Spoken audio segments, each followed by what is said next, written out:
అన్న ఏంటి పరిస్థితి ఇప్పుడు మీ డిపోకి సంబంధించిన శంకర్ అన్న మీ మధ్య లేరు. అసలు ఏం జరిగింది? అసలు ఆ రోజు ఆయన నిప్పంటించుకోవడానికి గల అసలు కారణం ఏంది?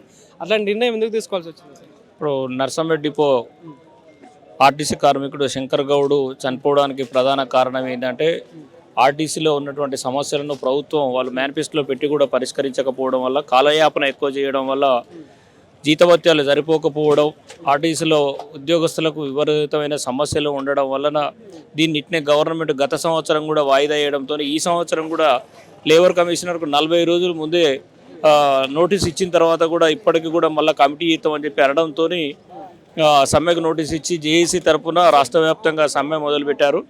ఈ సమ్మెలో భాగంగా ఏమైందంటే ఒక్కొక్క రోజు ప్రైవేటు బస్సులను తిప్పడం అనేది మేనేజ్మెంట్ స్టార్ట్ చేసింది.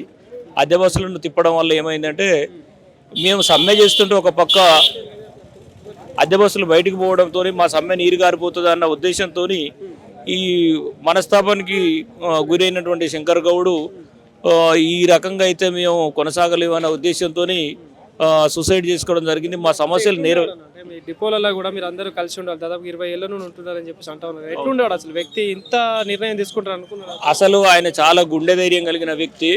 డ్యూటీల పరంగా కూడా చాలా పర్ఫెక్ట్గా చేసేవాడు. ఆయన టిమో డ్రైవర్ అంటే కండక్టర్ డ్యూటీ కూడా సూపర్ లగ్జరీ బస్సు నడిపేవాడు. చాలా పర్ఫెక్ట్గా ఓఆర్ తీసుకొచ్చే వ్యక్తి. పైసల విషయంలో ఆయనకు చిన్న చిన్న పొరపాటు జరిగినా కూడా మేనేజ్మెంట్ ఆయన తప్పులను తీసేసేది. ఎందుకంటే 100% ఓఆర్ తీసుకొస్తాడు అనే అటువంటి వ్యక్తి అన్నాడు. చాలా డేర్ పర్సన్.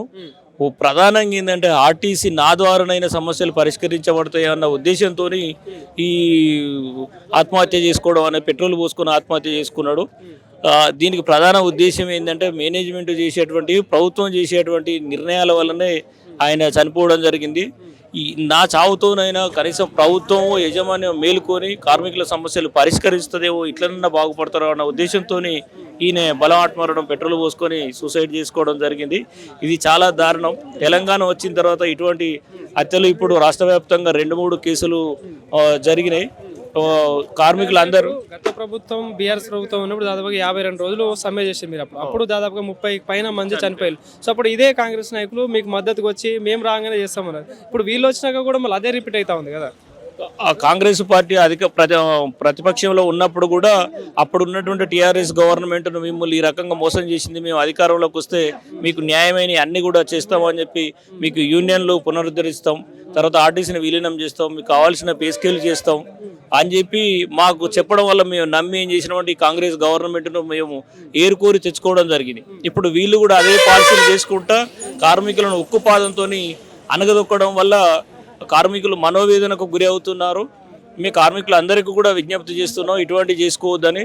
ప్రభుత్వం కూడా ఇప్పటికైనా కూడా స్పందించి కార్మికుల యొక్క సమస్యలను పరిష్కరించి మళ్ళీ ఒకసారి సమ్మెలకు పోవద్దని, ఈ సమ్మెను అతి తొందరగా కాలయాపన చేసి దీన్ని ముగించి కార్మికుల యొక్క కుటుంబాల సంతోషాలు వెల్లివిరిచినట్టుగా మా సమస్యలను నెరవేర్చాలని కోరుకుంటూ, ఇప్పటికైనా రేవంత్ రెడ్డి గవర్నమెంట్ గారు దయచేసి మీరు మంచి మనసుతో మీ నోట మీరు పలికినటువంటి హామీలను నెరవేర్చాలని, మనకు సంపూర్ణంగా మాకు సమస్యలు నెరవేర్చి మా కోరికలు నెరవేర్చి ఆర్టీసీ యొక్క సమస్యలు నెరవేర్చి ఇంకొకసారి ఇటువంటి పునరావృతం కాకుండా చేయాలని చెప్పి కోరుకుంటున్నాం.